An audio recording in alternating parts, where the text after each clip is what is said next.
Gabun! Ya Quds! Ya Gabun! Ya Quds! Ya Gabun!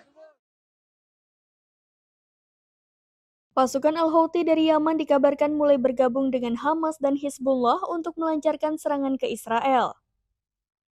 Al-Houthi disebut-sebut melayangkan roket dan rudal ke Israel untuk membantu penyerangan yang tengah dilakukan Hamas. Berdasarkan penelusuran Tribunnews.com, Houthi secara resmi bernama Ansarullah, yang merupakan gerakan Islam politik bersenjata yang muncul dari Sa'dah di Yaman Utara pada tahun 1990-an.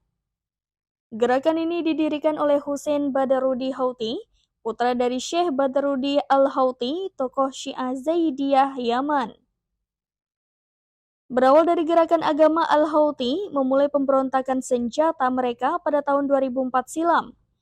Terbentuknya pasukan Al-Houthi atas dukungan dari pemimpin-pemimpin agama dan suku di wilayah utara Yaman. Setelah Hussein Al-Houthi meninggal di akhir 2004, keluarganya melanjutkan pemberontakan Al-Houthi. Mereka melawan pemerintah Yaman dan mendapatkan lebih banyak anggota. Kini, Al-Houthi menyatakan dukungannya untuk membantu Hamas melawan Israel.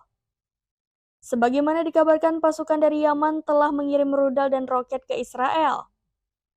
Meski begitu, serangan tersebut dilumpuhkan oleh kapal perang Amerika Serikat USS Carney.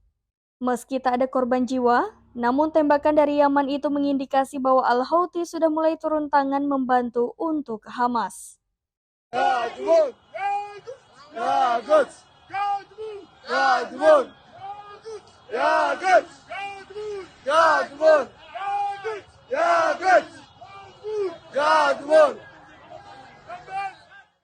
Download Tribun X sekarang, menghadirkan lokal menjadi Indonesia.